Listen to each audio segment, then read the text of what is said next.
if I only have 1K left, is it still worth investing into Swipe? For me, I know a lot of the rumors going around are saying, yeah, it's a dead coin, but at what point is it truly a dead coin? To give a comparison, I'm looking at ICP, and to me, on the chart, this is 100% a dead coin.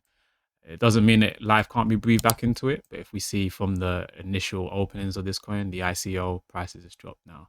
How true these chart readings are, because every chart's a bit different in terms of what it tracks in price. But as we can see, prices just drop down, and then it broke this potential, this pull up here, and then just broke this swing low, creating a new lower level down here, and we're just continually going down, down, down. As you can see, price here, swing high, lower swing high, lower swing high.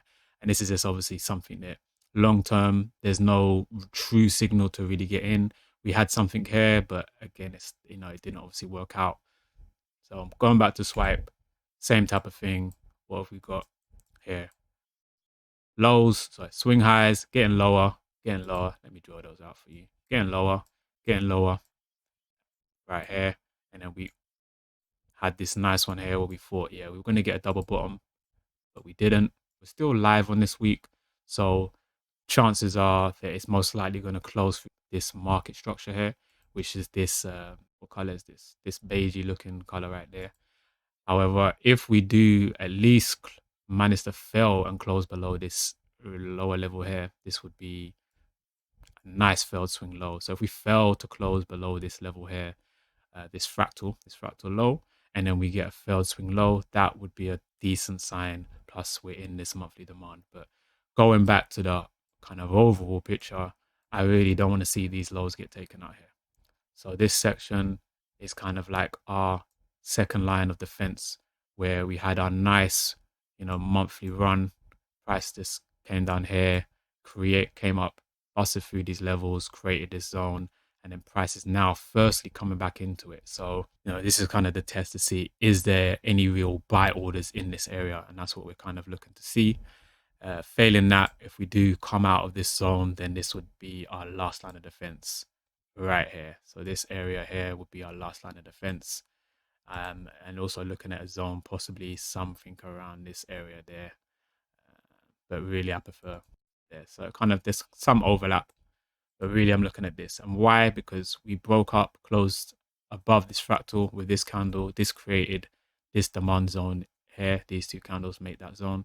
If you're unsure of how these zones are made, watch my last video on the only method you ever need, and then you'll see kind of how we figure out these zones. But this would be like the last line of defense, which is a good discount. I'm not gonna lie, like you're looking at 20 cents to 40-cent area range. If you're still in it, obviously that's not looking nice, because you've probably lost a lot or you're drawn down. But at the same time, this is kind of where your last line of defense is before we look at new plans long term, that is.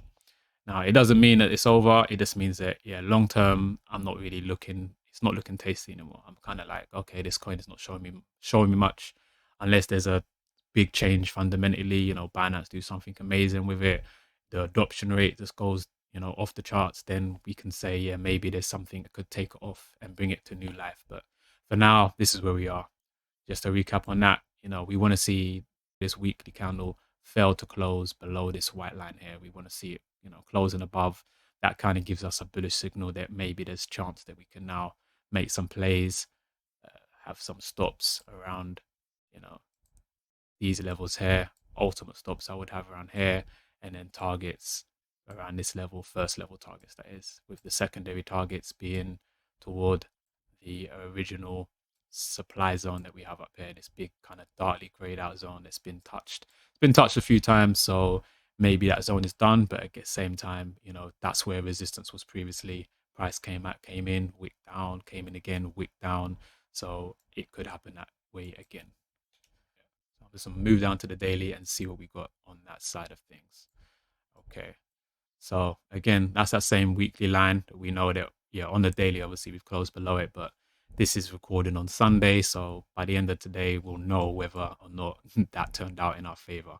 So we'll see. And in terms of the daily structure, we've got this market structure high. We've broken down here, and then we've also broken this level. That's the other line. So our new zone will most likely be this day, but we'll see if this is the true fractal low. And then if that's the case, then our fractal high becomes this level there. So this is our new daily market structure, which is bearish. So there's no real, buying opportunities at this time for me. I'm not really seeing anything major. We know that we're bearish and the week is also bearish. So it depends how that weekly close turns out to, give us some insight on a higher time frame if there's a chance to get in anywhere else. And I'm just going to drop down to the 4-hour just to have a, sneak peek at what's going on there. So previously this was our structure, still bearish. And then we had this 4-hour pending zone where we were looking to see if price could break this and create us a buy area for us. Mainly because at the time we had a little bit of a weekly failed swing low. I'll show you that now. And that was this previous candle here. But because we just completely squashed on price and got this horrible looking doji, it was never really going to be that valid. And then obviously it didn't even get validated as price didn't break the top side, confirming it as a zone. So that's what's pending, and it broke to the bottom side. So that's irrelevant. That's not a trade entry for anybody, but that's just for me. I'm looking at it like if we break the top side, then we know it becomes validated, and we didn't, so we broke the bottom. That's just how it works. It's always a if then else. If this happens, then we look for this. If that happens, then we look for that. Following that break is the market structure on the 4-hour, also broke, and that's represented by these lines. So we broke that one, broke down here, and then this is our new low there. And then price our high, our market structure high is this level. So everything's just aligned in symmetry in terms of being bearish.